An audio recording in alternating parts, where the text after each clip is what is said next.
আসসালামু আলাইকুম। আজ আমার খুব পছন্দের একটা উদাহরণ আলোচনা করব। আপনাদের হাত উঁচু করাটা খুব জরুরি না, তবে আপনারা যদি করেন তাহলে আমার খুব ভালো লাগবে। কে কে আয়াতুল কুরসি জানেন?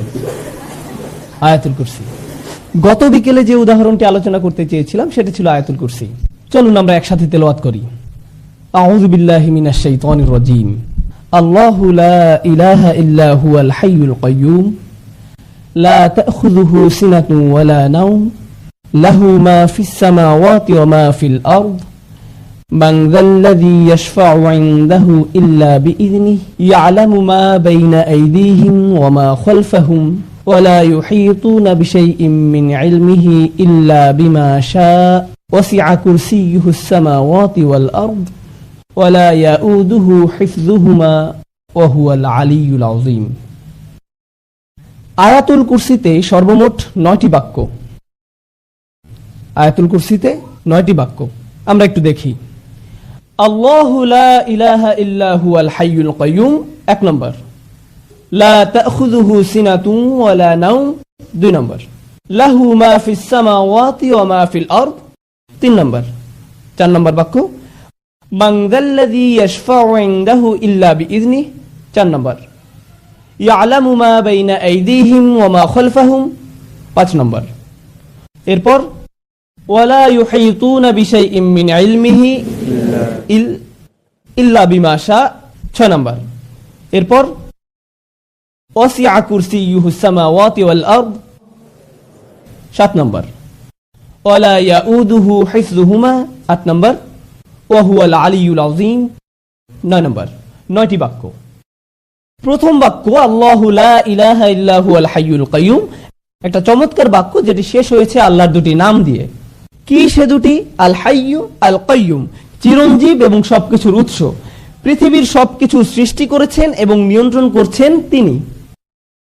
বিস্ময়কর হলো শেষ বাক্য। লক্ষ্য করুন প্রথম বাক্য, এখানে এমন কিছু আছে যা কিনা শেষ বাক্যেও আছে, আর তা হলো ওয়াহুয়াল আলিয়্যুল আযীম। প্রথম বাক্যে আল্লাহর কয়টি নাম রয়েছে? প্রথম বাক্যেও আল্লাহর 2টি নাম রয়েছে এবং শেষ বাক্যেও আল্লাহর 2টি নাম রয়েছে।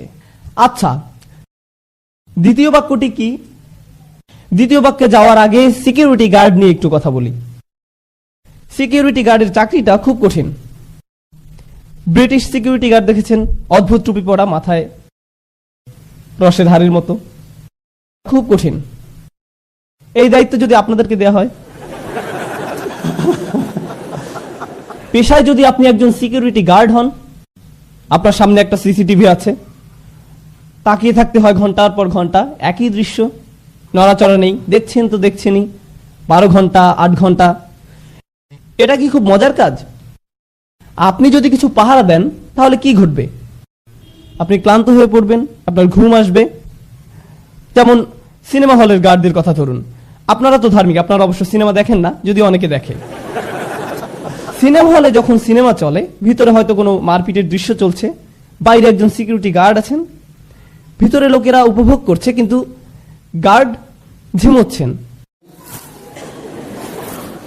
হঠাৎ করে তিনি লাফ দিয়ে ওঠেন। এটা খুব সাধারণ দৃশ্য, সিনেমা হলের গার্ডরা তাদের ঝিমুনি আসে। আল্লাহ তাআলা বলছেন তার নিজের সম্পর্কে, লা তাখুযুহু সিনাতুন ওয়ালা নাওম।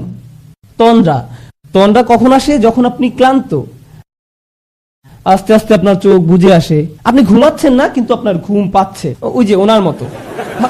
আমি মজা করলাম, জাস্ট মজা। এই তন্দ্রা বা ঝিমুনি কি বলে? সিনা। তন্দ্রা বা ঝিমুনির পরে কি আসে?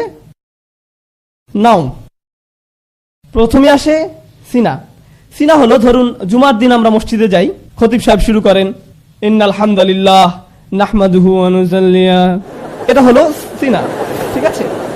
এরপর যখন তিনি বলেন আইয়ুহাল ইখওয়াতুল কিরাম, এটাই হলো নাওম। এটাই হলো নাওম।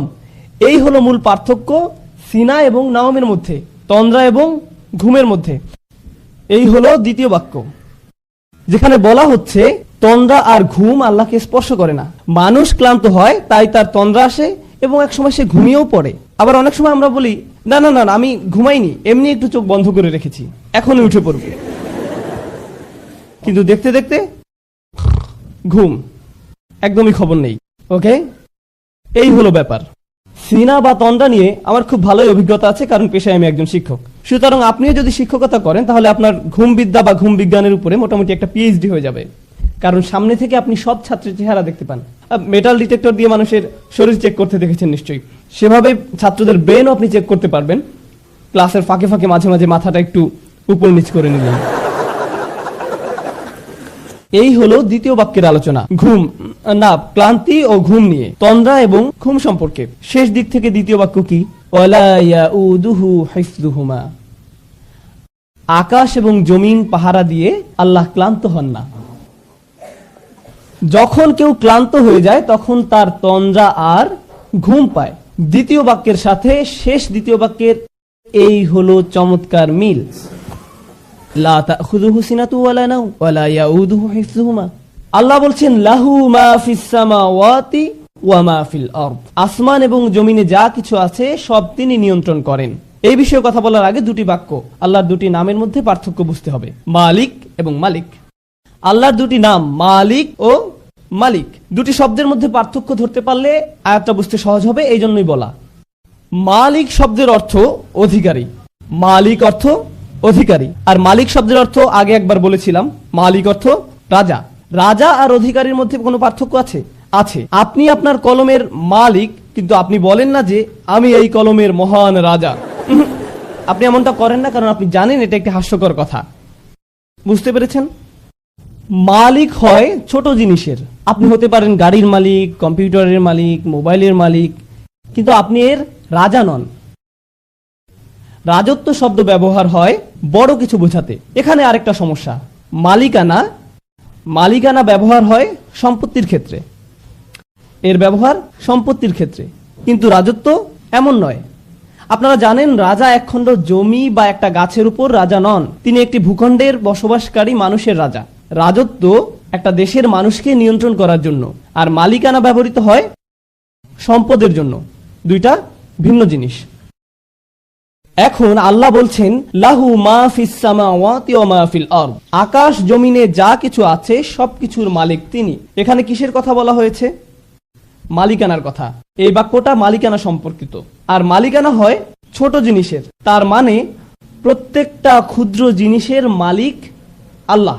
ওকে, শেষ দিকে 3 নম্বর বাক্যটি কি কারো মনে আছে? ওয়াসিআ কুরসিয়ুহুস সামাওয়াতি ওয়াল আরদ, তার রাজত্ব কর্তৃত্ব আসমান জমিনের সব জায়গায়। যেখানে আল্লাহ বলছেন তার রাজত্ব সম্পর্কে, তার কর্তৃত্ব সম্পর্কে, একদিক থেকে আল্লাহ সবকিছুর মালিক, আবার সবকিছুর রাজা, সবকিছুই তার নিয়ন্ত্রণে। মানুষ হয়তো শুধু কিছুর মালিক কিন্তু রাজা নয়, আবার হয়তো রাজা কিন্তু সকল কিছুর মালিক নয়। যেমন এখনো অনেক দেশে রাজতন্ত্র বা রাজা এই ব্যাপারগুলো আছে। ধরুন আপনি একটি দ্বীপের রাজা, তার মানে কি আপনি দ্বীপের সবকিছুর মালিক?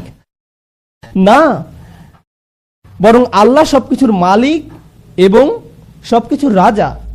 এটাই হলো বিষয়। কোনো ব্যক্তি যদি কোনোভাবে সব সম্পত্তির মালিক হয়েও যায়, তবে সে কি রাজা? এটা কি সম্ভব?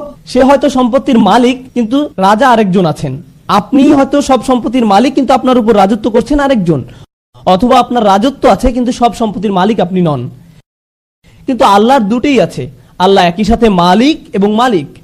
আল্লাহ তার মালিকানার কথা বলছেন এভাবে, লাহু মা ফিস সামাওয়াতি ওয়া মা ফিল আরদ, তৃতীয় বাক্য।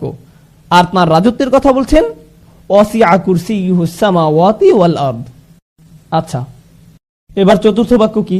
পিছন থেকে পড়ে আসি। আল্লাহু লা ইলাহা ইল্লা হুয়াল হাইয়ুল কাইয়্যুম লা তাখুযুহু সিনাতুন ওয়ালা নাওম লাহু মা ফিস সামাওয়াতি ওয়া মা ফিল আরদ। এরপর মান যাল্লাযী ইয়াশফাউ ইনদাহু ইল্লা বিইযনিহি, আল্লাহ বলছেন কে আছে তার কাছে তার অনুমতি ছাড়া শাফায়াত করবে। লক্ষ্য করুন, শাফা কি? শাফা শব্দের সহজ অর্থ হলো মধ্যস্থতা। আরো সহজ করে বললে শাফা মানে কারো মাধ্যমে যোগাযোগ করা। আরো সহজ করে বললে শাফা মানে কারো মাধ্যমে সুপারিশ করা। শাফা মানে আপনি চাকরি হারাতে বসেছেন, কিন্তু আপনার চাচা বা মামা ম্যানেজার, তিনি বললেন না না না না, সে থাক, সে ভালো, তাকে রাখা যায়, সে ভালো। এটাই হলো শাফা। কিয়ামতের দিন যখন আমরা চরম বিপদগ্রস্ত থাকবো, তখন কেউ একজন এসে বলবে, না না না না, সে থাক, সে আমার সাথে, তার জন্য সহজ করুন। আমরা চাইবো যেন আল্লাহ আমাদের জন্য রাসূল সাল্লাল্লাহু আলাইহি সাল্লামের শাফায়াত কবুল করেন, কিন্তু আল্লাহ বলছেন সেদিন তোমার জন্য সুপারিশ করতে কেউ আসবে না। তোমার চাচা, তোমার ভাই, তোমার বাবা, তোমার মা, অফিসের বস, কেউ না। কেউ বলবে না আল্লাহ সে সে ভালো, সে থাক। কেউ আসবে না, কেউ না। এখন তো এমন করার সুযোগ আছে যে তুমি আমার লোক, এই নাও ভিআইপি পাস, তুমি চলে যাও। না না না না না, সেদিন এই সুযোগ থাকবে না, কোনো ভিআইপি টিকিট থাকবে না। একমাত্র ব্যতিক্রম হলো যদি আল্লাহ কাউকে অনুমতি দেন। সুতরাং এই বাক্যে বলা হচ্ছে কারো কোনো ক্ষমতা নেই সুপারিশ করার যতক্ষণ না আল্লাহ তাকে অনুমতি দেন। কেউই সুপারিশ করতে পারবে না, কিন্তু একটু ব্যতিক্রম আছে। সেই ব্যতিক্রমটাই হচ্ছে গুরুত্বপূর্ণ। সেই ব্যতিক্রমটা হলো কি, যদি আল্লাহ অনুমতি দেন। বুঝা গেল? আচ্ছা, ওয়ালা ইউহিতুনা বিশাইইম মিন ইলমিহি, তারা কিছুই জানে না, তারা তার জ্ঞানের পরিধির কিছুই জানে না, ইল্লা ছাড়া, বিমা শা। চতুর্থ এবং ষষ্ঠ বাক্য দুটোই হলো আল্লাহর ঘোষণা এবং ব্যতিক্রম হিসাবে তার দেয়া সুযোগ সম্পর্কে। তার ঘোষণা হলো কারো সুপারিশ করার ক্ষমতা নেই, কিন্তু ব্যতিক্রম হলো যাকে আল্লাহ অনুমতি দেন। তাদের কোনো জ্ঞান নেই, কিন্তু ব্যতিক্রম হলো যাকে তিনি জ্ঞান দিতে চান সে। অন্যথায় তারা কিছুই জানে না। ওয়ালা ইউহিতুনা বিশাইইম মিন ইলমিহি ইল্লা বিমা শা। চতুর্থ আর ষষ্ঠ বাক্যের এই হলো চমৎকার মিল। প্রথম আর নবম বাক্য, দ্বিতীয় আর অষ্টম, তৃতীয় আর সপ্তম, চতুর্থ আর ষষ্ঠ। কি বাকি আছে? মধ্যের বাক্য। তিনি বলছেন ইয়ালামু মা বাইনা আইদিহিম ওয়া মা খালফাহুম। তিনি বলছেন তিনি মানুষের সামনে এবং পেছনে যা আছে সব জানেন। তিনি জানেন আয়াতের পেছনে যা ছিল এবং সামনে যা আছে। তিনি আয়াতের মাঝখানে এই বাক্যটা দিলেন আর বলছেন সামনে পেছনে যা আছে আমি জানি। কে এভাবে বলতে পারেন? কে পারেন? সুবহানাল্লাহ। এভাবেই আল্লাহ তার কথা বলেন, এভাবেই আল্লাহ তার বক্তব্য তুলে ধরেছেন। কেন আমরা বুঝতে পারি না? সমস্যাটা কোথায়? কারণ আমরা কোরআনকে একটা সাধারণ বইয়ের মতো পড়ে যাই, আমরা একটা সাধারণ লেখার মতো পড়ে যাই। আমরা গণনা করি 1 2 3 4 5 6 7 8 9। সাহাবায়ে কেরামরা কি এমনটা করেছেন? নাকি রাসূল সাল্লাল্লাহু আলাইহি ওয়াসাল্লাম তাদেরকে বলেছেন লক্ষ্য করো বাক্য নম্বর 1, বাক্য নম্বর 9, 2 নম্বর আর 8 নম্বর, 3 নম্বর আর 7 নম্বর? না, কারণ তিনি শুধু কোরআন বলে গেছেন, বক্তব্যের মতো তিনি শুধু কোরআন বলে গেছেন। আজ আমরা এটা দেখতে পাই যখন সাহাবায়ে কেরামরা এটা লিখে গেছেন। কোরআন সকল বক্তব্যের চেয়ে সম্পূর্ণ নির্ভুল, এমনকি এটা বক্তব্য হওয়া সত্ত্বেও। আর কখন ভুল হওয়ার সম্ভাবনা বেশি থাকে? কিছু লিখলে না বললে। একবার কিছু লিখে ফেললে আর সেটা ফেরানোর উপায় নেই। যেমন ইউটিউবে একবার কিছু আপ করে ফেললে যা হয় আর কি। ধরুন যদি আপনি কাউকে একটা খারাপ মেইল লিখলেন, এরপর পাঠানোর আগে ভাবলেন এটা পাঠানো ঠিক হবে কিনা, এরপর ঈদ মুবারক লিখে পাঠিয়ে দিলেন। একবার সেন্ড করে দিলে আর ফেরাতে পারবেন না। পাঠিয়ে দিলেন তো দিলেনই, এরপর আর পাল্টানোরও সুযোগ নেই বা ফেরানোরও কোনো সুযোগ নেই। আল্লাহ সুবহানাহু ওয়া তাআলা কোরআনকে লিখিত অবস্থায় নাজিল করেননি, তিনি এটা বক্তব্য আকারে নাজিল করেছেন। এটা বক্তব্য আকারে নাজিল করেছেন। আপনারা জানেন আমি ভাষাবিদদের সাথে কথা বলেছিলাম, অমুসলিম ভাষাবিদ। তারা এটা বিশ্বাস করতে অস্বীকার করেছে যে কোরআন বক্তব্য। তারা অস্বীকার করেছে, বলেছে অবশ্যই এটা লিখিত। আমি বললাম হ্যাঁ এটা লিখিত, তবে পৃথিবীতে না, এটা লাওহে মাহফুজে লিখিত আছে। কিন্তু রাসূলুল্লাহ সাল্লাল্লাহু আলাইহি সাল্লামের উপর নাজিল হয়েছে বক্তব্য আকারে। যেটা শুনবে সে বিশ্বাস করতে বাধ্য যে এটা মানুষের বক্তব্য হতে পারে না। বারাকাল্লাহু লি ওয়া লাকুম। আসসালামু আলাইকুম।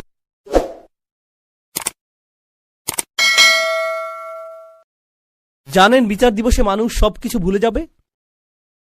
মা তার সন্তানকে ভুলে যাবে। ইয়াউমা তারাউনাহা তাযহালু কুল্লু মুরদাআতিন আম্মা আরদাআত। সেই দিন প্রত্যেক স্তনদানকারী মা তার সন্তানকে ভুলে যাবে। ইয়াউমা ইয়াফিরুল মারউ মিন আখিহি ওয়া উম্মিহি ওয়া আবিহি ওয়া সাহিবাতিহি ওয়া বানিহি। সেদিন প্রত্যেক মানুষ তার ভাইয়ের কাছ থেকে পালিয়ে বেড়াবে। সূরা মারিজে এসেছে। ওয়া ফাসিলাতিল্লাতি তুই, তার মা, তার স্ত্রী, তার সন্তান, তার অভিভাবক, তার গোটা গোত্র, সে তাদের সবার কাছ থেকে পালিয়ে বেড়াবে। সে কারো সাথে কোনো কিছু করতে চাইবে না। ওয়া তাকাত্তাআত বিহিমুল আসবাব। কোরআন বলছে সকল সম্পর্ক ছিন্ন হয়ে যাবে। কিন্তু ঈমানদারদের জন্য এমনটা হবে না। ঈমানদারদের জন্য এমনটা হবে না। সে জান্নাতে প্রবেশ করবে এবং তার ভালোবাসা অব্যাহত থাকবে। কার জন্য? তার লোকদের জন্য যারা হলো কাফির এবং নবীদের শত্রু, কারণ তারা এখনো জীবিত এবং এখনো তাদের আশা রয়েছে। আপনি এমন মানুষের উপর আশা ছাড়বেন না যারা এখনো জীবিত। আর আল্লাহ এমন ভাবে আমাদের কাছে বর্ণনা করেছেন যেন তিনি তখনও ঘটনা দেখছিলেন। আল্লাহ তাকে দুনিয়ার ক্যামেরা ভিউ প্রদান করেছিলেন যাতে তিনি দেখতে পারেন যে কি ঘটছে, আর তিনি জান্নাত থেকে দেখে বলছেন যদি তারা জানতে পারে। তিনি বলেননি যে যদি তারা জানতে পারত, আলিমু, বরং তিনি বলছেন ইয়া লাইতা কওমি আলামুন, যদি শুধু তারা জানতে পারে। তিনি এখনই দেখছেন কি ঘটছে, আল্লাহ তাকে দেখাচ্ছেন। সুবহানাল্লাহ। আর তারপর আপনি বুঝতে পারেন যে একনিষ্ঠতা আসলে কি। আমরা মুসলিমরা একনিষ্ঠতার কৃত্রিম ধারণা তৈরি করেছি। আমি এটা মানতে পারি না। একনিষ্ঠতা শব্দটিকে নিয়ে আমরা যা করছি, তুমি যা করো তার সবকিছুতে ইখলাস থাকতে হবে। সব সময় তোমার নিয়তকে যাচাই করে চলবে। এখনই যাচাই করুন, কারণ যদি একনিষ্ঠতা না থাকে তাহলে তোমার কোনো কাজেরই মূল্য থাকবে না। আর তোমার একনিষ্ঠতা থাকতে হবে শুধু এবং শুধুমাত্র আল্লাহর জন্য। আমি এর সাথে দ্বিমত পোষণ করব, আমি জানি। এখনই আমাকে হত্যা করতে আসবেন না। রাসূল সাল্লাল্লাহু আলাইহি সাল্লাম একজন মানুষের কথা বলছেন যে অনেক পাপ করেছে, অনেক পাপ। সে নামাজ পড়ে না, কিছুই করে না। একদিন সে হাঁটতে হাঁটতে একটি তৃষ্ণার্ত কুকুর দেখতে পেল। তৃষ্ণায় কুকুরটির জিহ্বা বের হয়ে আছে, আর লোকটি সিদ্ধান্ত নিল যে নিজে পান করার আগে সেই কুকুরটিকে পান করাবে। শীঘ্রই লোকটি মারা গেল, আর আল্লাহ তাকে জান্নাত দান করলেন। হ্যাঁ, আসুন ঘটনাটা খেয়াল করি। এই লোকটি, সে কি বিশ্বাসী? আমরা জানি না। সে কি নামাজ পড়ে? না। যখন সে কুকুরটিকে পান করাচ্ছিল, সে কি বলেছিল যে দাঁড়াও, আগে নিয়তের ইখলাস এনে নেই, আমি শুধু এটা করছি আপনার জন্য, ইয়া আল্লাহ, কুকুরের এই বের হয়ে থাকা জিহ্বা আমার কাছে মূল্যহীন, আমি শুধু আপনার সন্তুষ্টি কামনা করি, আর তারপর আমি কুকুরটিকে পানি খাওয়াই। তিনি এমনটা করেছিলেন? তিনি শুধুই কুকুরটির জন্য খারাপ বোধ করেছিলেন এবং কুকুরটিকে পানি পান করিয়েছিলেন, তাই না? তো কুকুরটির জন্য তার উদ্বেগের ব্যাপারে তিনি একনিষ্ঠ ছিলেন, আর ইখলাস ছিল, তাই না? এখানে এই ইমানদারটি তার লোকদেরকে ভালোবাসেন, কিন্তু তিনি কি বলেছেন যে এটা যদি আল্লাহর জন্য না হতো তাহলে আমি আমার লোকদের ঘৃণা করতাম। তিনি এজন্য তাদেরকে ভালোবাসেন কারণ তারা তারই লোক, আর এটাই তার লোকদের জন্য একনিষ্ঠতা। ইবাদতের ক্ষেত্রে আল্লাহর প্রতি আপনার একনিষ্ঠতা থাকতে হবে, আপনার পিতামাতার প্রতি আপনার একনিষ্ঠতা থাকতে হবে, শুধু আল্লাহর জন্য না, বরং এজন্য যে তারা আপনার পিতামাতা। আপনার একনিষ্ঠতা থাকতে হবে অন্য মুসলিমদের জন্য, কারণ তারা আপনার মুসলিম ভাই। আপনার একনিষ্ঠতা থাকতে হবে আপনার প্রতিবেশীর জন্য। আপনার একনিষ্ঠতা থাকতে হবে আপনার কাজের প্রতি, আপনার লেখাপড়ার প্রতি। আপনার একনিষ্ঠতা থাকতে হবে আপনার ব্যবসায়ের অংশীদারের প্রতি। এই সব কিছুই একনিষ্ঠতা। আপনি কৃত্রিমভাবে এটা বানাতে পারবেন না। না, আমি তোমার বন্ধু হতে পারবো না, কারণ এটা আল্লাহর সন্তুষ্টির জন্য না। আমরা শুধু একসাথে বাস্কেটবল খেলবো, আর এটা আখিরাতে আমার কোনো কাজে আসবে না। আমি জানি না কে এই অদ্ভুত কথা আপনাকে শিখিয়েছে।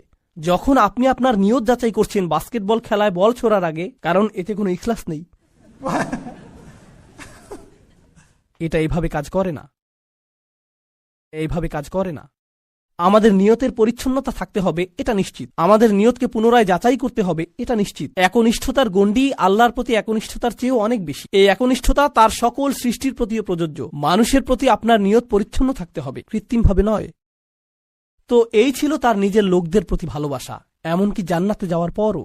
এখানে আল্লাহ আসলে বর্ণনা করছেন যে মানুষের প্রতি ভালোবাসা হলো জান্নাতি মানুষের গুণ।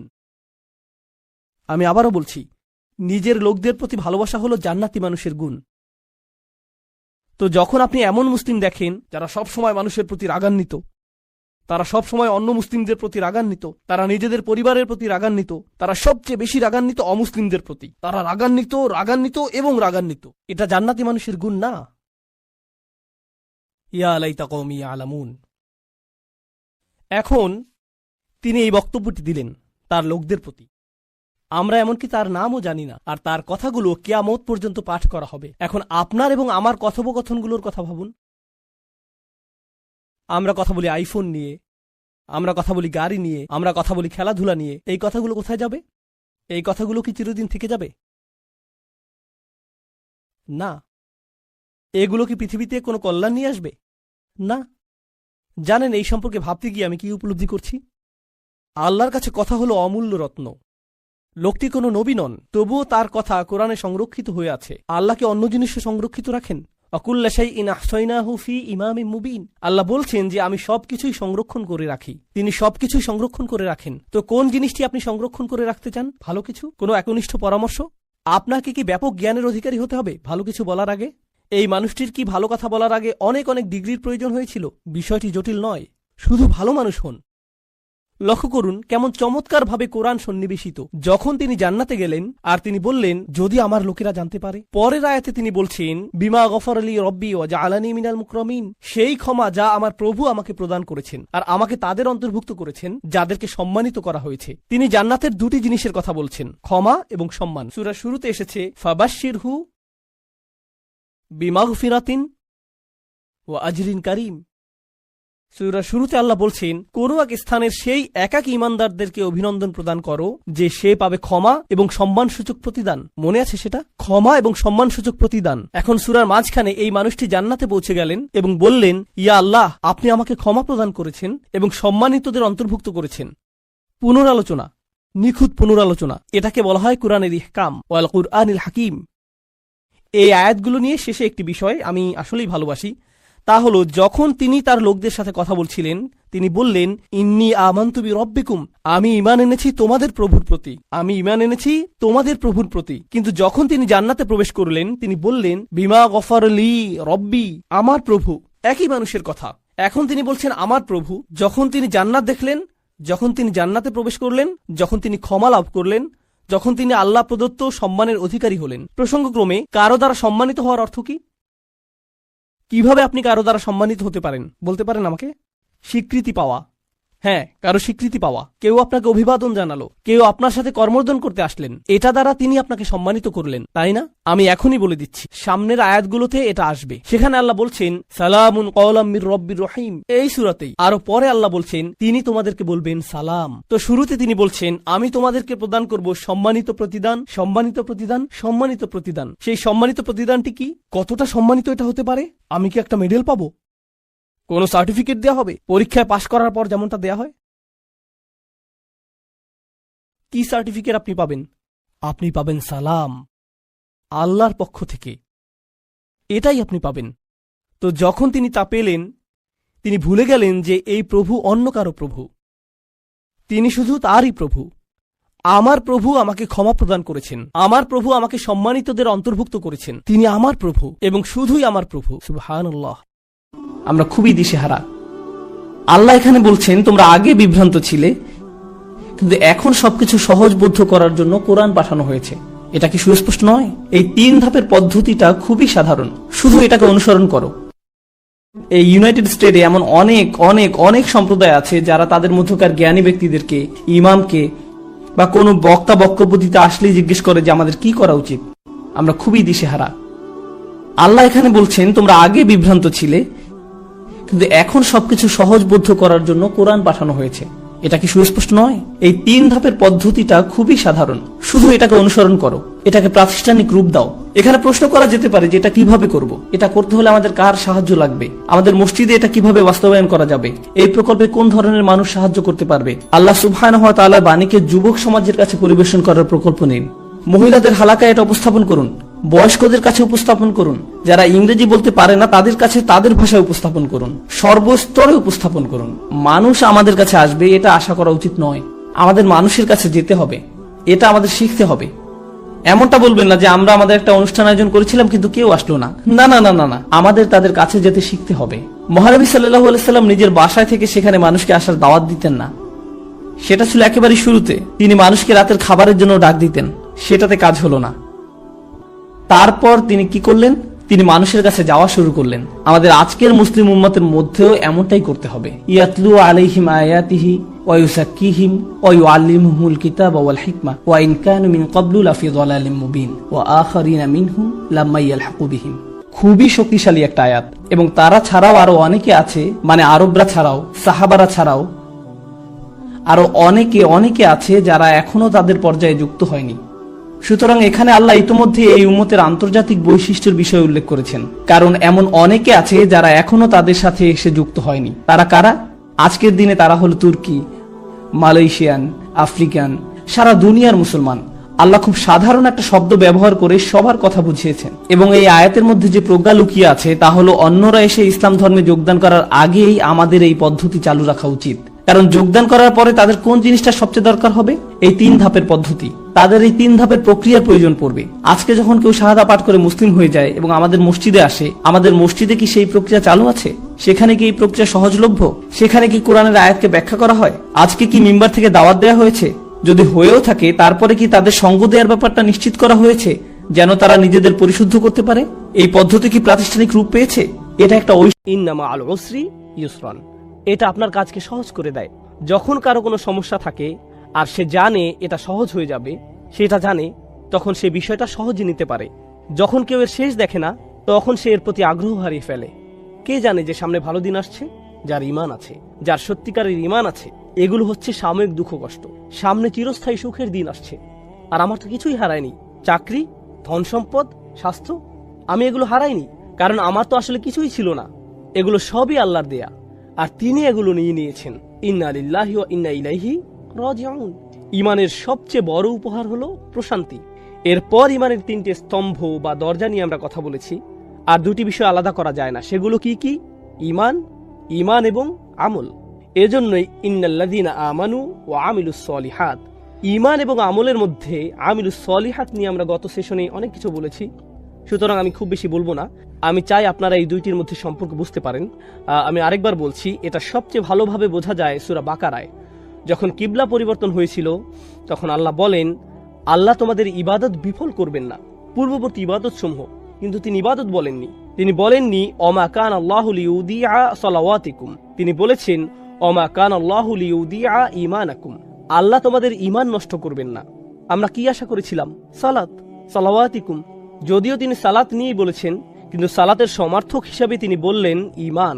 তাহলে কেউ যদি সালাত না পড়ে, আপনারা শূন্যস্থান পূরণ করুন, আপনারা বলুন তার আসলে কোনো ঈমান নেই। এটা খুবই ভয়াবহ অবস্থা। সুবহানাল্লাহ। নিশ্চয়ই এখন বুঝতে পারছেন সেই হাদিসটি যেখানে নবীজি সাল্লাল্লাহু আলাইহি সাল্লাম বেনামাজিদের জন্য খুবই কঠিন কথা বলেছেন। তাদেরকে খ্রিস্টান বা ইহুদিদের মতো করেই দেখা হবে। আপনি যখন হাদিসটি পড়বেন, আপনার মনে হবে এখানে কি নামাজের ব্যাপারে বলা হচ্ছে? এখানে এত কঠিন কথা কেন? কিন্তু যখন আপনি পুরোটা বিস্তারিতভাবে পড়বেন, তখন আপনি বুঝতে পারবেন এটা কত বড় ব্যাপার। সুবহানাল্লাহ। আর পরিশেষে এই সেশনটি ছিল সূরার উল্লেখিত 4টি বিষয়ের সম্পর্কের ব্যাপারে। শেষের 2টি শর্তের সাথে কিভাবে প্রথম 2টি শর্তের সাথে মিল রয়েছে। দেখুন, ঈমান আসলে একটি সম্পদ, আর এই সম্পদ আপনি ধরে রাখতে পারবেন যখন আপনি ভালো কাজ করতে থাকবেন। কিন্তু আপনি কি কোনো মহামানব যে বাকি সবাই ভয়াবহ ক্ষতির মধ্যে আছে আর আপনি তাদেরকে বাঁচাতে চাইছেন? কিন্তু তাদেরকে বাঁচাতে গিয়ে আপনার কোনো ক্ষতি হবে না। মনে করুন কেউ ক্ষুধার্ত আর আপনিও ক্ষুধার্ত, আপনি তাকে কিছু দিতে পারবেন না, কারণ আপনি নিজেও ক্ষুধার্ত, আপনার খাওয়ার কিছু থাকবে না। কিন্তু যদি এমন হয় যে তাদেরকে দেওয়ার মাধ্যমে আপনি আরো বেশি খাবার পাবেন, তারপরও আপনি যদি তাকে না দেন, তাহলে আপনি কতটা নিচু মনের মানুষ, আপনি কেমন মানুষ? সুতরাং আল্লাহ তাআলা আমাদেরকে এই সম্পদ দিয়েছেন। এই সম্পদ পাওয়ার পর স্বাভাবিকভাবেই আপনি কি আপনার মাকে এটা দেবেন না? আপনার বোন, আপনার ভাই, আপনার স্বামী, আপনার সন্তান, প্রতিবেশী, আপনার বন্ধু, আত্মীয়, আপনি কি তাদের মধ্যে এটা শেয়ার করবেন না? আর এই জানানোর বিষয়টি হলো অতাওয়াসাউ বিল হক। প্রথমত আমরা এইটুকু বুঝি। দ্বিতীয়ত বলবো আমরা তাওয়াসাউ বিল হক নিয়ে একটু বিশ্লেষণ করব, আর তারপর আমিলুস সলিহাতের সাথে মিলিয়ে এর অর্থ বুঝব। কারণ এই আয়াত পাঠের উদ্দেশ্য কেবল আলাদাভাবে এর উপাদানগুলো বোঝা নয়, বরং এই উপাদানগুলোর মধ্যকার সম্পর্ক বুঝতে পারাই আমাদের উদ্দেশ্য।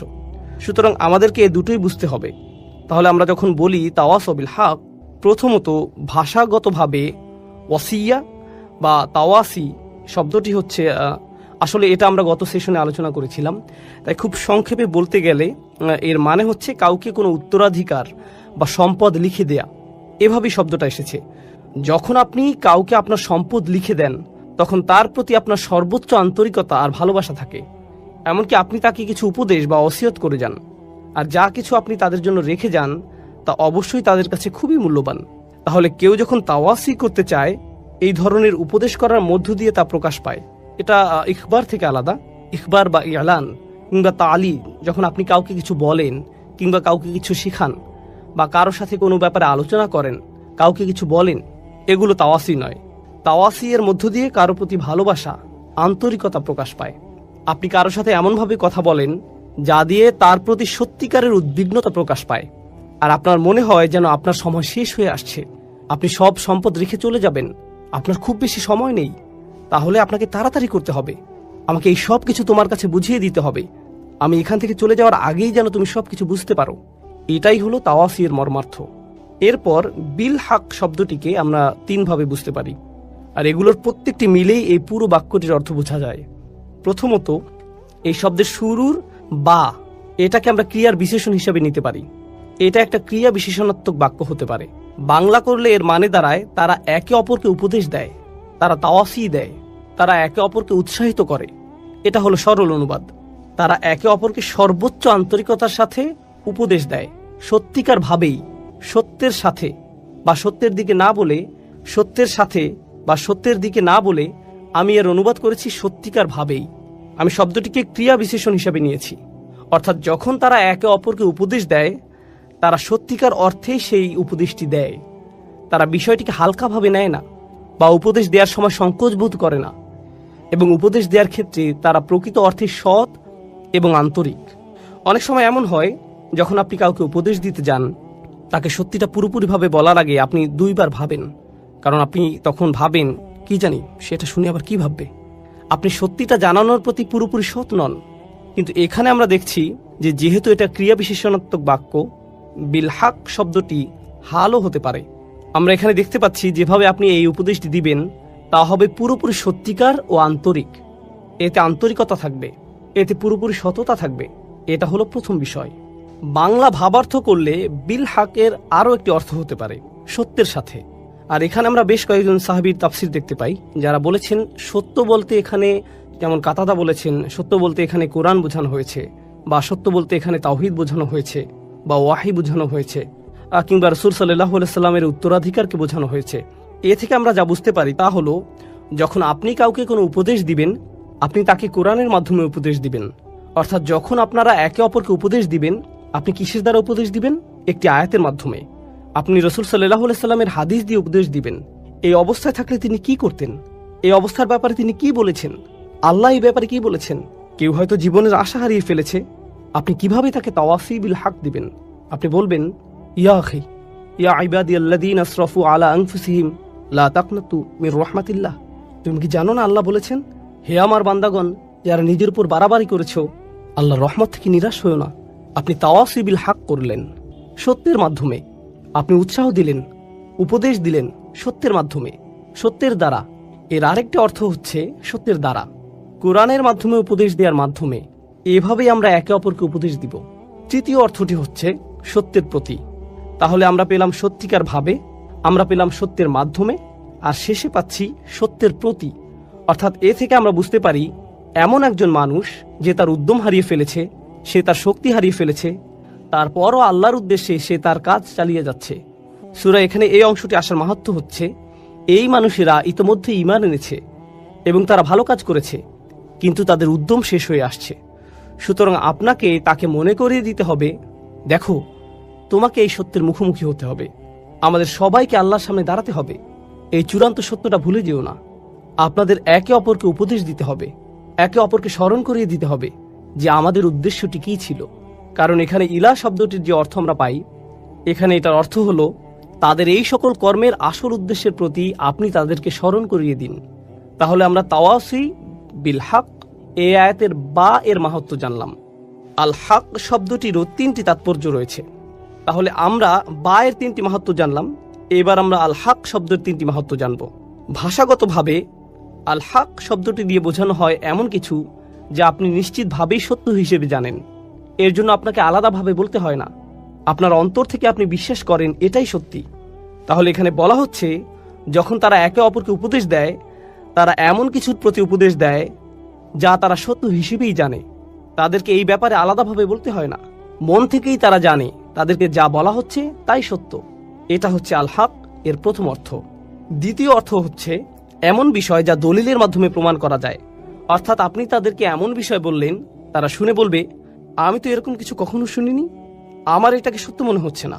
হতে পারে তারা এটা শুনে সত্য মনে করবে, আবার এমনও হতে পারে তারা বলবে, আমি নিশ্চিত নই, আমি এরকম কথা কখনো শুনিনি।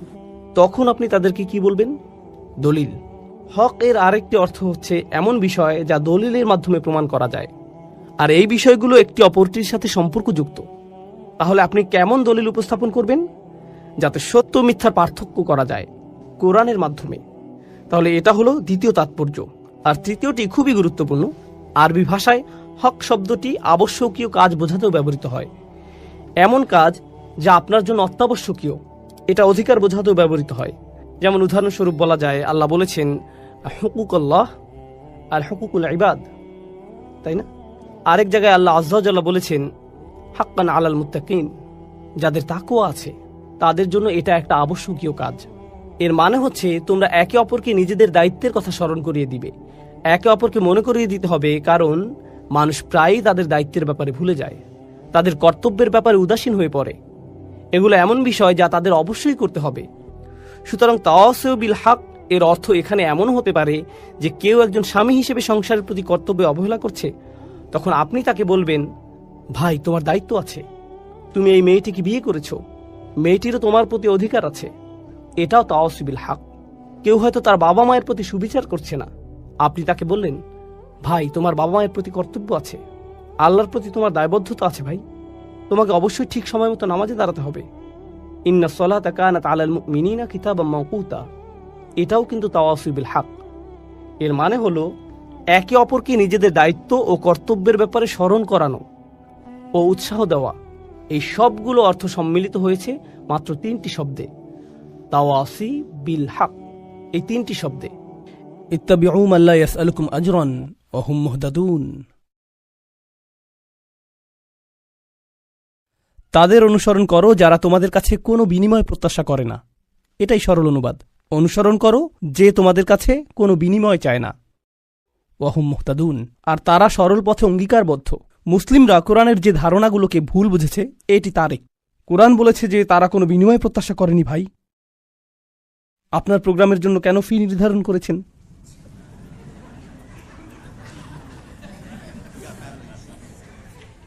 না না, এটা জানার বিষয়। কোরআন আরো বলছে, ইয়াশতারুনা বিআয়াতিল্লাহি সামানান কলিলান, তারা আল্লাহর আয়াত বিক্রি করে সামান্য মূল্যের জন্য। নিজের জন্য আপনার লজ্জিত হওয়া উচিত। আল্লাহর আয়াত বিক্রি করা গোটা কোরআনের সবচেয়ে ভুল বোঝা ধারণাগুলোর একটি। বিষয়টা খুলে বলছি। রসুল সাল্লাল্লাহু আলাইহি সাল্লাম মুসাব ইবনে উমাইরকে মদিনায় প্রেরণ করেছিলেন। জানেন আপনারা, মুসাব ইবনে উমাইর ছিলেন অত্যন্ত প্রতিভাবান তরুণ, যাকে মদিনায় প্রেরণ করা হয়েছিল কোরআন শিক্ষা দেওয়ার জন্য। তিনি ছিলেন অত্যন্ত ধনী পরিবারের সন্তান, কিন্তু তার পরিবার তাকে ত্যায্য করেছিল। এরপর তার পরিধানের বস্ত্রও ছিল না। বদরের যুদ্ধে তিনি শহীদ হলেন। কাফনের কাপড় দিয়ে যখন তার পা আবৃত করা হলো, মাথা উন্মুক্ত হয়ে গেল। আবার যখন মাথা আবৃত করার চেষ্টা করা হলো, পা উন্মুক্ত হয়ে গেল। রসুল সাল্লাল্লাহু আলাইহি সাল্লাম তাকে মদিনায় প্রেরণ করলেন কি শিক্ষা দেওয়ার জন্য? কোরআন। সকালের নাস্তার জন্য তিনি কি খাবেন? সূরা বাকারা। দুপুরে কি খাবেন? রাতে কি খাবেন? রাসূল সাল্লাল্লাহু আলাইহি সাল্লাম তার জন্য বেতনের ব্যবস্থা করেছিলেন, যাতে তিনি তার কাজ করতে পারেন। কোরআন শিক্ষাদানের জন্য তাকে অর্থ প্রদান করা হয়েছিল। তারা আল্লাহর আয়াতকে বিক্রি করে, এই কথার অর্থ কি জানেন? এর মানে কি? এর মানে হলো আয়াতগুলোর নির্দিষ্ট অর্থ রয়েছে, কিন্তু মানুষ তা শুনতে চায় না। তো আপনি অর্থ পরিবর্তন করে দিলেন, আর মানুষ যা শুনতে চায় আপনি তাই বললেন, যার ফলে তারা আপনার প্রতি রাগান্বিত হবে না। আপনি মানুষকে এমন জবাব প্রদান করেন যা শুনে তারা ভালো বোধ করবে, আর তারা যা শুনতে ভালো বোধ করবে না সেগুলো আপনি এড়িয়ে গেলেন। এভাবেই তারা আপনাকে পছন্দ করতে থাকে, আর আপনি নিজের জনপ্রিয়তা ধরে রাখেন। এটাই সামান্য মূল্যে আয়াত বিক্রি করা। সামান্য মূল্য বলতে এখানে মানুষের সন্তুষ্টিকে বোঝানো হচ্ছে। বুঝতে পারছেন? এখানে আয়াতটি হলো, তার অনুসরণ করো যে তোমাদের কাছে কোনো বিনিময় চায় না। এমন কাউকে অনুসরণ করো যে তোমার কাছে কোনো বিনিময় চায় না। আসুন এটা বুঝি। এটা সকল নবীদের একটা মূলনীতি। প্রত্যেক নবী এমন জাতির মাঝে এসেছেন যেখানে গুরুতর কোনো সমস্যা ছিল, আর যখন একটি জাতির গুরুতর কোনো সমস্যা থাকে, মূলত একটি জাতির ভারসাম্যপূর্ণ থাকা চাই। কিন্তু যখন তারা কোনো অপরাধ সংঘটিত করে, তখন তারা ভারসাম্য হারাতে থাকে, আর ভারসাম্যহীনতা খারাপ হতেই থাকে, হতেই থাকে, হতেই থাকে। এটা এমন অবস্থায় পৌঁছে যখন গোটা জাতিটা ভেঙে ছিন্ন ভিন্ন হওয়ার উপক্রম হয়। আর রাসূলের কাজ হলো তাদেরকে সেই ভারসাম্যহীনতা থেকে টেনে তোলা এবং আবারও সঠিক অবস্থানে নিয়ে আসা। বুঝতে পারছেন? কিন্তু যখন একটি ভারসাম্যহীনতা জনপ্রিয় হয়ে যায়, সকলে এটা করতে থাকে, সকলেই এতে অভ্যস্ত হয়ে যায়, আর এটা উদযাপনের বিষয়ে পরিণত হয়, এটাই ফ্যাশনে পরিণত হয়, তখন এটার বিরুদ্ধে বলা কি সহজ? না।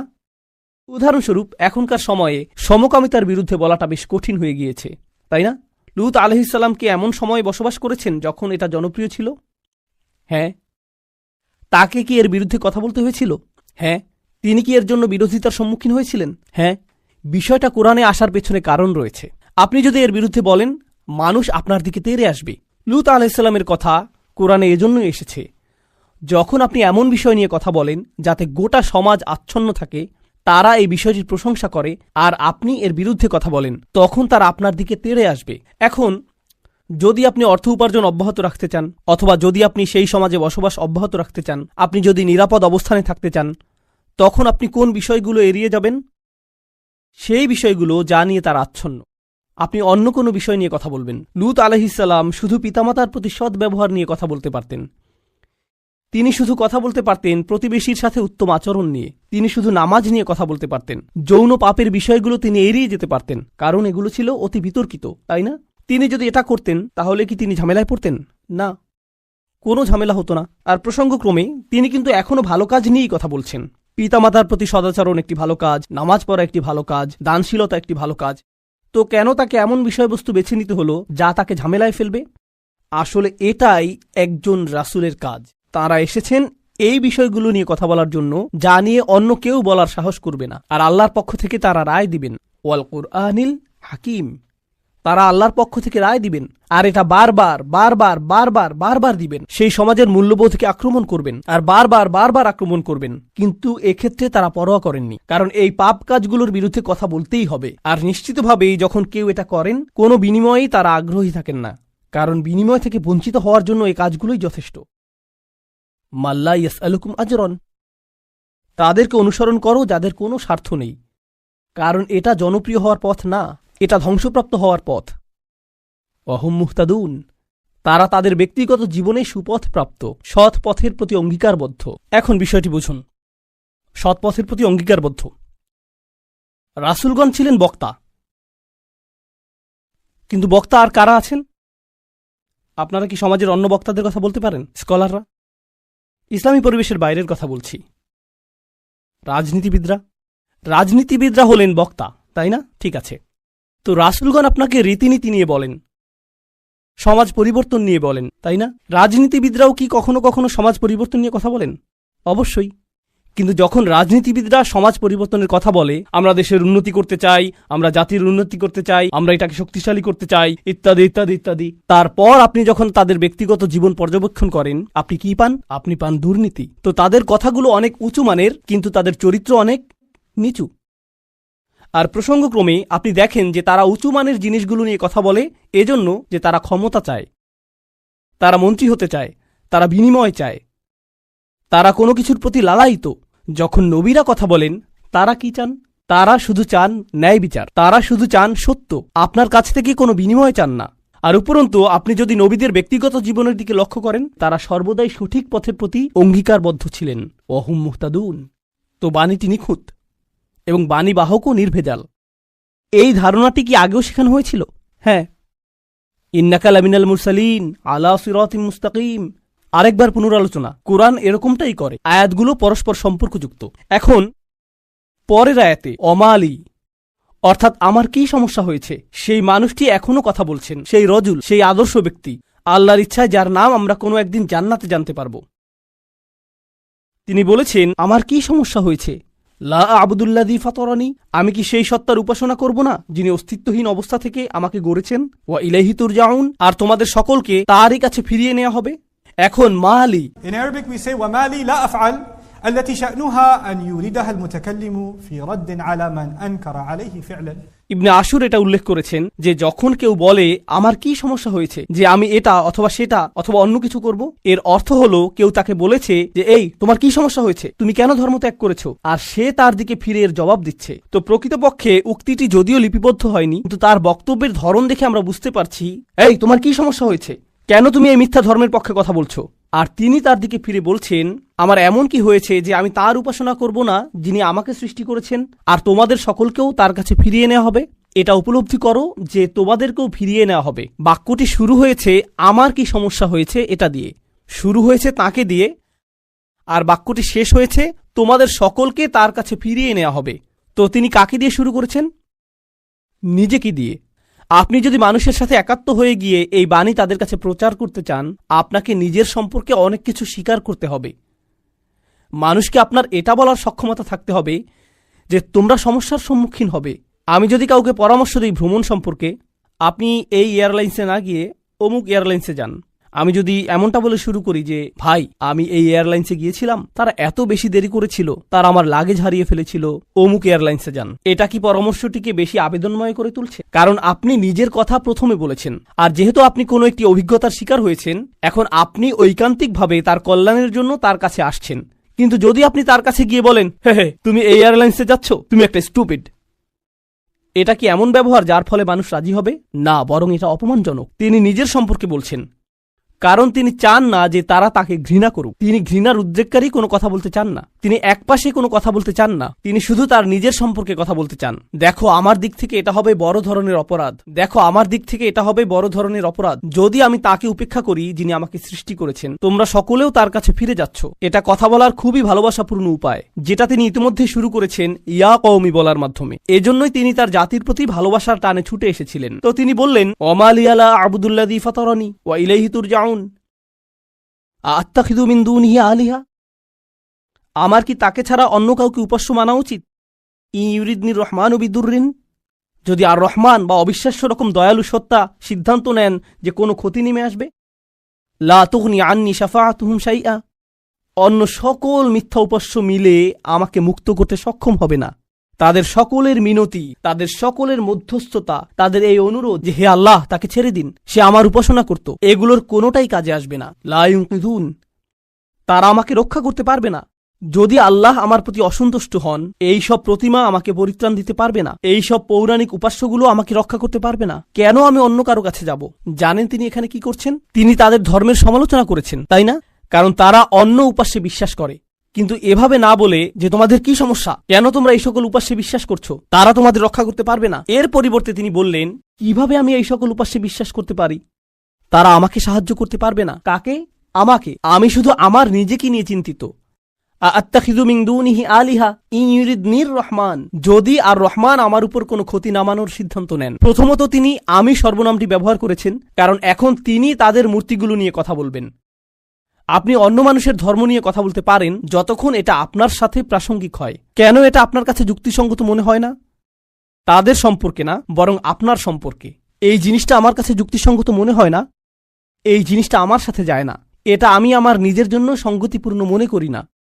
কেন আপনি এভাবে কথা বলবেন? কারণ আপনি এটাকে আত্ম অহংকারের প্রতিযোগিতায় পরিণত করতে চান না। এখানে দ্বিতীয় বিষয়টি হল আর রহমান, যদি আর রহমান অকল্যাণ দেওয়ার সিদ্ধান্ত নেন, তারা আমাকে রক্ষা করতে পারবে না। দাঁড়ান, আর রহমান শব্দটির অর্থ কি? যিনি অকল্যাণ দেন। এর অর্থ কি? আর রহমান অর্থ যিনি দয়ালু, যিনি যত্ন করেন, যিনি ভালোবাসা প্রদর্শন করেন। তো কেন তিনি বলছেন যে আর রহমান যদি কোনো অকল্যাণ করতে চান? আর রহমান শব্দটি এবং ক্ষতি শব্দটি একে অপরের সাথে যায় না, তাই না? তারা একসাথে যায় না। জানেন তিনি তাদেরকে কি বলেছেন? তোমরা আর রহমানকে নিয়ে এর আগে উপহাস করেছ।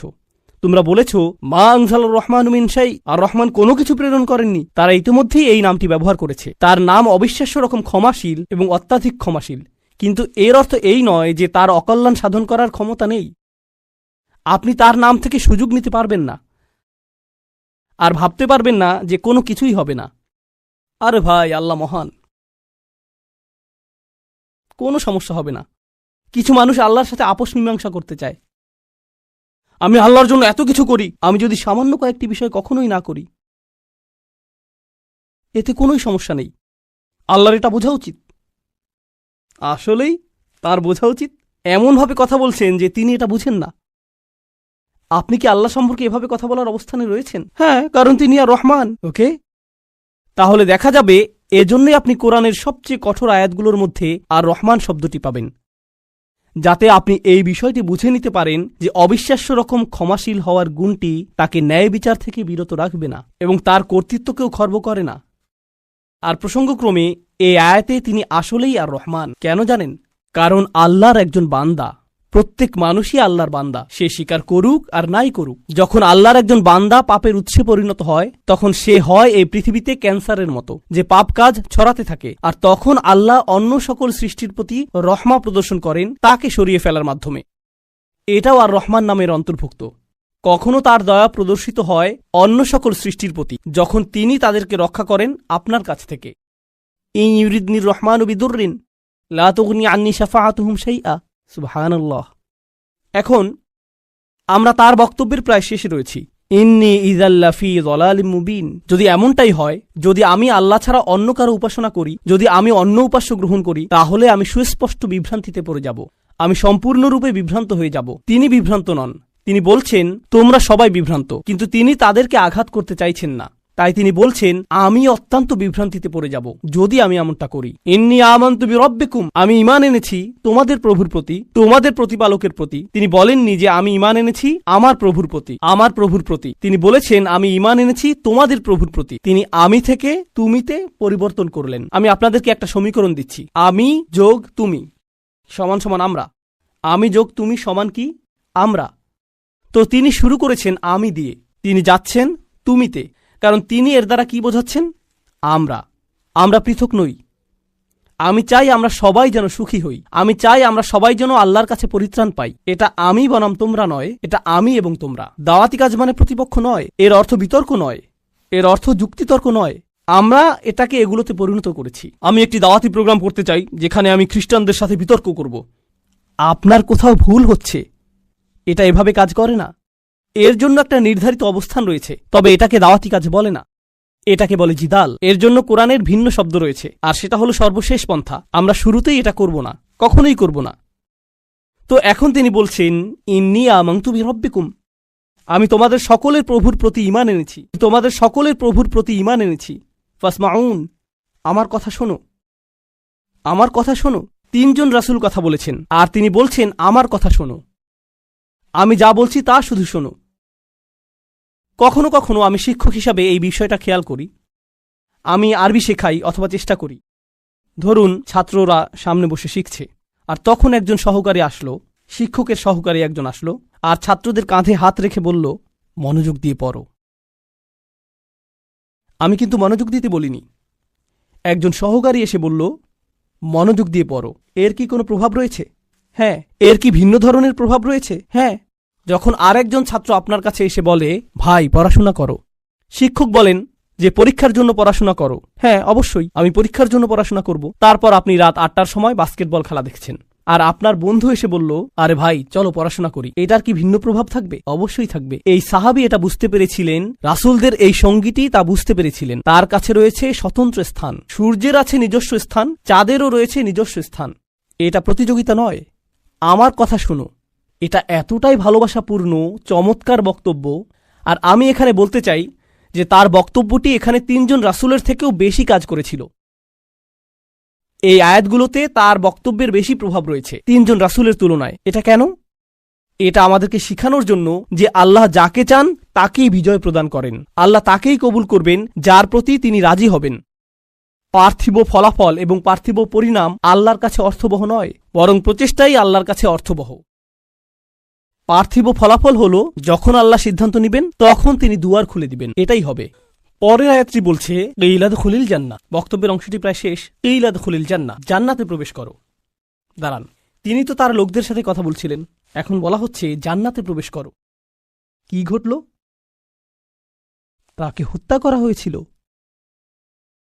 তিনি এত ভালোবাসাপূর্ণ উদ্বেগপূর্ণ বক্তব্য দিলেন, শহরের প্রান্ত থেকে তার লোকদের কাছে ছুটে আসলেন, তাদেরকে বোঝানোর চেষ্টা করলেন। তারা রাসূলদেরকে স্পর্শ করতে পারল না, কারণ রাসূলগণ আল্লাহ প্রদত্ত নিরাপত্তায় ছিলেন। কিন্তু সেই একমাত্র ঈমানদার হত্যার শিকার হলেন। এই ঘটনাটিতে ঈমানদারদের জন্য শিক্ষা রয়েছে, তাই না?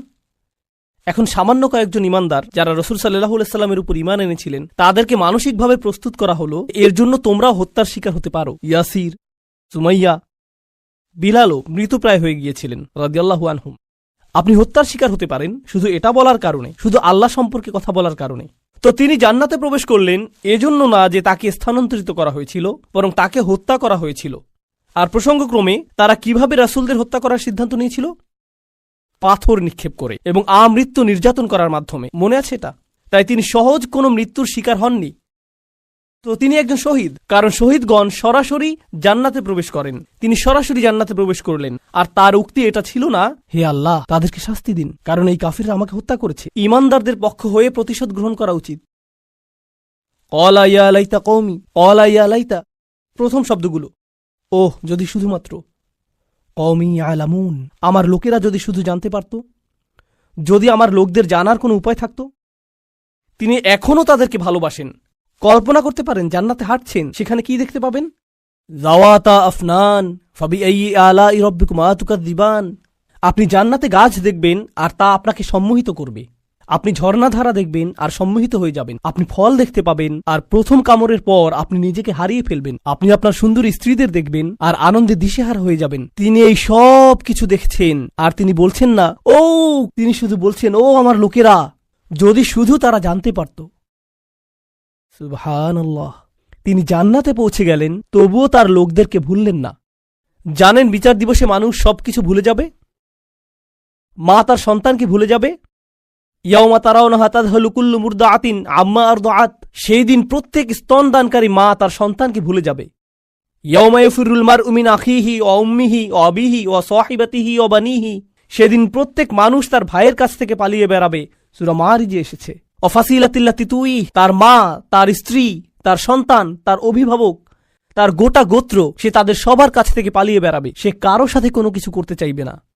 ওয়াতাকাত্তাআত বিহিমুল আসবাব। কোরআন বলছে সকল সম্পর্ক ছিন্ন হয়ে যাবে। কিন্তু ঈমানদারদের জন্য এমনটা হবে না। ঈমানদারদের জন্য এমনটা হবে না। সে জান্নাতে প্রবেশ করবে এবং তার ভালোবাসা অব্যাহত থাকবে। কার জন্য? তার লোকদের জন্য, যারা হলো কাফির এবং নবীদের শত্রু, কারণ তারা এখনো জীবিত এবং এখনো তাদের আশা রয়েছে। আপনি এমন মানুষের উপর আশা ছাড়বেন না যারা এখনো জীবিত। আর আল্লাহ এমন ভাবে আমাদের কাছে বর্ণনা করেছেন যেন তিনি তখনও ঘটনা দেখছিলেন। আল্লাহ তাকে দুনিয়ার ক্যামেরা ভিউ প্রদান করেছিলেন যাতে তিনি দেখতে পারেন যে কি ঘটছে। আর তিনি জান্নাত থেকে দেখে বলছেন যদি তারা জানতে পারে। তিনি বলেননি যে যদি তারা জানতে পারত, আলিমু, বরং তিনি বলছেন ইয়া লাইতা কওমি আলামুন, যদি শুধু তারা জানতে পারে। তিনি এখনই দেখছেন কি ঘটছে। আল্লাহ তাকে দেখাচ্ছেন। সুবহানাল্লাহ। আর তারপর আপনি বুঝতে পারেন যে একনিষ্ঠতা আসলে কি। আমরা মুসলিমরা একনিষ্ঠতার কৃত্রিম ধারণা তৈরি করেছি। আমি এটা মানতে পারি না। একনিষ্ঠতা শব্দটিকে নিয়ে আমরা যা করছি, তুমি যা করো তার সবকিছুতে ইখলাস থাকতে হবে। সব সময় তোমার নিয়তকে যাচাই করে চলবে। এখনই যাচাই করুন। কারণ যদি একনিষ্ঠতা না থাকে তাহলে তোমার কোনো কাজেরই মূল্য থাকবে না। আর তোমার একনিষ্ঠতা থাকতে হবে শুধু এবং শুধুমাত্র আল্লাহর জন্য। আমি এর সাথে দ্বিমত পোষণ করব। আমি জানি এখনই আমাকে হত্যা করতে আসবেন না। রাসূল সাল্লাল্লাহু আলাইহি সাল্লাম একজন মানুষের কথা বলছেন যে অনেক পাপ করেছে, অনেক পাপ। সে নামাজ পড়ে না, কিছুই করে না। একদিন সে হাঁটতে হাঁটতে একটি তৃষ্ণার্ত কুকুর দেখতে পেল। তৃষ্ণায় কুকুরটির জিহ্বা বের হয়ে আছে। আর লোকটি সিদ্ধান্ত নিল যে নিজে পান করার আগে সেই কুকুরটিকে পান করাবে। শীঘ্রই লোকটি মারা গেল আর আল্লাহ তাকে জান্নাত দান করলেন। হ্যাঁ, আসুন ঘটনাটা খেয়াল করি। এই লোকটি, সে কি বিশ্বাসী? আমরা জানি না। সে কি নামাজ পড়ে? না। যখন সে কুকুরটিকে পান করাচ্ছিল, সে কি বলেছিল যে দাঁড়াও, আগে নিয়তের ইখলাস এনে নেই, আমি শুধু এটা করছি আপনার জন্য, ইয়া আল্লাহ। কুকুরের এই বের হয়ে থাকা জিহ্বা আমার কাছে মূল্যহীন, আমি শুধু আপনার সন্তুষ্টি কামনা করি, আর তারপর আমি কুকুরটিকে পানি খাওয়াই। তিনি এমনটা করেছিলেন? তিনি শুধুই কুকুরটির জন্য খারাপ বোধ করেছিলেন এবং কুকুরটিকে পানি পান করিয়েছিলেন, তাই না? তো কুকুরটির জন্য তার উদ্বেগের ব্যাপারে তিনি একনিষ্ঠ ছিলেন। তার ইখলাস ছিল, তাই না? এখানে এই ঈমানদারটি তার লোকদেরকে ভালোবাসেন, কিন্তু তিনি কি বলেছেন যে এটা যদি আল্লাহর জন্য না হতো তাহলে আমি আমার লোকদের ঘৃণা করতাম। তিনি এজন্য তাদেরকে ভালোবাসেন কারণ তারা তারই লোক, আর এটাই তার লোকদের জন্য একনিষ্ঠতা। ইবাদতের ক্ষেত্রে আল্লাহর প্রতি আপনার একনিষ্ঠতা থাকতে হবে। আপনার পিতামাতার প্রতি আপনার একনিষ্ঠতা থাকতে হবে, শুধু আল্লাহর জন্য না, বরং এজন্য যে তারা আপনার পিতামাতা। আপনার একনিষ্ঠতা থাকতে হবে অন্য মুসলিমদের জন্য, কারণ তারা আপনার মুসলিম ভাই। আপনার একনিষ্ঠতা থাকতে হবে আপনার প্রতিবেশীর জন্য। আপনার একনিষ্ঠতা থাকতে হবে আপনার কাজের প্রতি, আপনার লেখাপড়ার প্রতি। আপনার একনিষ্ঠতা থাকতে হবে আপনার ব্যবসায়ের অংশীদারের প্রতি। এই সব কিছুই একনিষ্ঠতা। আপনি কৃত্রিমভাবে এটা বানাতে পারবেন না। না, আমি তোমার বন্ধু হতে পারবো না, কারণ এটা আল্লাহর সন্তুষ্টির জন্য না। আমরা শুধু একসাথে বাস্কেটবল খেলবো আর এটা আখিরাতে আমার কোনো কাজে আসবে না। আমি জানি না কে এই অদ্ভুত কথা আপনাকে শিখিয়েছে। যখন আপনি আপনার নিয়ত যাচাই করছেন বাস্কেটবল খেলায় বল ছোড়ার আগে, কারণ এতে কোনো ইখলাস নেই। এটা এইভাবে কাজ করে না। আমাদের নিয়তের পরিচ্ছন্নতা থাকতে হবে, এটা নিশ্চিত। আমাদের নিয়তকে পুনরায় যাচাই করতে হবে, এটা নিশ্চিত। একনিষ্ঠতার গণ্ডি আল্লাহর প্রতি একনিষ্ঠতার চেয়েও অনেক বেশি। এই একনিষ্ঠতা তার সকল সৃষ্টির প্রতিও প্রযোজ্য। মানুষের প্রতি আপনার নিয়ত পরিচ্ছন্ন থাকতে হবে, কৃত্রিমভাবে নয়। তো এই ছিল তার নিজের লোকদের প্রতি ভালোবাসা, এমনকি জান্নাতে যাওয়ার পরও। এখানে আল্লাহ আসলে বর্ণনা করছেন যে মানুষের প্রতি ভালোবাসা হলো জান্নাতি মানুষের গুণ। আমি আবারও বলছি, নিজের লোকদের প্রতি ভালোবাসা হলো জান্নাতি মানুষের গুণ। তো যখন আপনি এমন মুসলিম দেখেন যারা সব সময় মানুষের প্রতি রাগান্বিত, তারা সব সময় অন্য মুসলিমদের প্রতি রাগান্বিত, তারা নিজেদের পরিবারের প্রতি রাগান্বিত, তারা সবচেয়ে বেশি রাগান্বিত অমুসলিমদের প্রতি, তারা রাগান্বিত রাগান্বিত এবং রাগান্বিত, এটা জান্নাতি মানুষের গুণ না। ইয়া লাইতা কওমি ইয়ালামুন। এখন তিনি এই বক্তব্যটি দিলেন তার লোকদের প্রতি। আমরা এমনকি তার নামও জানি না, আর তার কথাগুলো কিয়ামত পর্যন্ত পাঠ করা হবে। এখন আপনার এবং আমার কথোপকথনগুলোর কথা ভাবুন। আমরা কথা বলি আইফোন নিয়ে, আমরা কথা বলি গাড়ি নিয়ে, আমরা কথা বলি খেলাধুলা নিয়ে। এই কথাগুলো কোথায় যাবে? এই কথাগুলো কি চিরদিন থেকে যাবে? না। এগুলো কি পৃথিবীতে কোনো কল্যাণ নিয়ে আসবে? না। জানেন এই সম্পর্কে ভাবতে গিয়ে আমি কি উপলব্ধি করছি? আল্লাহর কাছে কথা হলো অমূল্য রত্ন। লোকটি কোনো নবী নন, তবুও তার কথা কোরআনে সংরক্ষিত হয়ে আছে। আল্লাহকে অন্য জিনিসে সংরক্ষিত রাখেন? অকুল্লা শাইইন আহসাইনাহু ফি ইমামিম মুবিন। আল্লাহ বলছেন যে আমি সবকিছুই সংরক্ষণ করে রাখি। তিনি সবকিছুই সংরক্ষণ করে রাখেন। তো কোন জিনিসটি আপনি সংরক্ষণ করে রাখতে চান? ভালো কিছু? কোনো একনিষ্ঠ পরামর্শ? আপনাকে কি ব্যাপক জ্ঞানের অধিকারী হতে হবে ভালো কিছু বলার আগে? এই মানুষটির কি ভালো কথা বলার আগে অনেক অনেক ডিগ্রির প্রয়োজন হয়েছিল? বিষয়টি জটিল নয়, শুধু ভালো মানুষ হন। লক্ষ্য করুন কেমন চমৎকারভাবে কোরআন সন্নিবেশিত। যখন তিনি জান্নাতে গেলেন আর তিনি বললেন যদি আমার লোকেরা জানতে পারে, পরের আয়াতে তিনি বলছেন বিমা গফরলি রব্বি ওয়া জাআলানি মিনাল মুকরামিন, সেই ক্ষমা যা আমার প্রভু আমাকে প্রদান করেছেন আর আমাকে তাদের অন্তর্ভুক্ত করেছেন যাদেরকে সম্মানিত করা হয়েছে। তিনি জান্নাতের দুটি জিনিসের কথা বলছেন, ক্ষমা এবং সম্মান। সূরার শুরুতে এসেছে ফাবাশশিরহু বিমাগফিরাতিন ওয়া আজরিন কারীম। সূরার শুরুতে আল্লাহ বলছেন কোন এক স্থানের সেই একাকী ঈমানদারদেরকে অভিনন্দন প্রদান করো যে সে পাবে ক্ষমা এবং সম্মানসূচক প্রতিদান। মনে আছে সেটা? ক্ষমা এবং সম্মানসূচক প্রতিদান। এখন সূরার মাঝখানে এই মানুষটি জান্নাতে পৌঁছে গেলেন এবং বললেন ইয়া আল্লাহ, আপনি আমাকে ক্ষমা প্রদান করেছেন এবং সম্মানিতদের অন্তর্ভুক্ত করেছেন। পুনরালোচনা, নিখুঁত পুনরালোচনা, এটাকে বলা হয় কুরআনের ইহকাম ওয়াল কুরআনিল হাকিম। এই আয়াতগুলো নিয়ে শেষে একটি বিষয় আমি আসলেই ভালোবাসি, তা হলো যখন তিনি তার লোকদের সাথে কথা বলছিলেন তিনি বললেন ইন্নী আমানতু বিরব্বিকুম, আমি ঈমান এনেছি তোমাদের প্রভুর প্রতি, আমি ঈমান এনেছি তোমাদের প্রভুর প্রতি। কিন্তু যখন তিনি জান্নাতে প্রবেশ করলেন তিনি বললেন বিমা গফারলি রব্বি, আমার প্রভু। একই মানুষের কথা। এখন তিনি বলছেন আমার প্রভু। যখন তিনি জান্নাত দেখলেন, যখন তিনি জান্নাতে প্রবেশ করলেন, যখন তিনি ক্ষমা লাভ করলেন, যখন তিনি আল্লাহ প্রদত্ত সম্মানের অধিকারী হলেন। প্রসঙ্গক্রমে কারো দ্বারা সম্মানিত হওয়ার অর্থ কি? কিভাবে আপনি কারো দ্বারা সম্মানিত হতে পারেন বলতে পারেন আমাকে? স্বীকৃতি পাওয়া।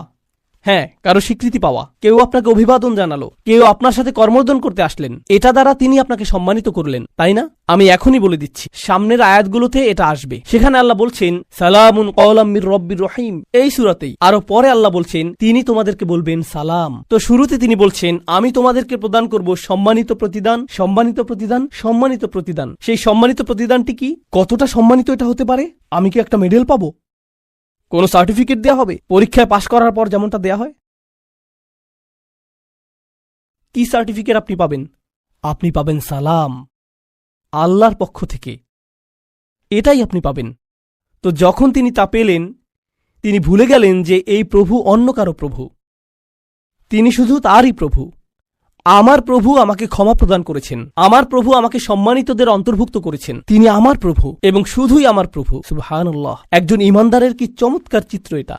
এখন এটা ঘটেছে জান্নাতে, কিন্তু মূল ঘটনাটা চলমান থাকার কথা কোথায়? এই পৃথিবীতে। কি ঘটেছিল এখানে? এখন আল্লাহ যা করবেন তা অত্যন্ত কঠোর। মনোযোগ দিয়ে শুনুন, কারণ এটা মুসলিমদের আরেকটা ভুল ধারণা। এ কারণে এই সূরাটি আমি বেছে নিয়েছি। যখনই আমি কোনো সূরা বেছে নেই আমি উপলব্ধি করি যে আল্লাহ আমাদের সমসাময়িক এত এত সমস্যার জবাব দিয়েছেন, এটা অবিশ্বাস্য। যদি মুসলিমরা কোথাও আক্রমণ করে অথবা কোনো কিছু বিস্ফোরণে উড়িয়ে দেয় আর অন্য মুসলিমরাও এতে মারা যায়, তাহলে তারা তো জান্নাতেই প্রবেশ করবে, এতে কোনো সমস্যা নেই। আমি এই যুক্তি শুনেছি। এই পরিস্থিতির শিকার হয়ে যদি মুসলিমরা অথবা নিরীহ মানুষ মারা পড়ে, আল্লাহ তো জানেনই, তিনি তাদেরকে জান্নাতে পাঠিয়ে দিবেন।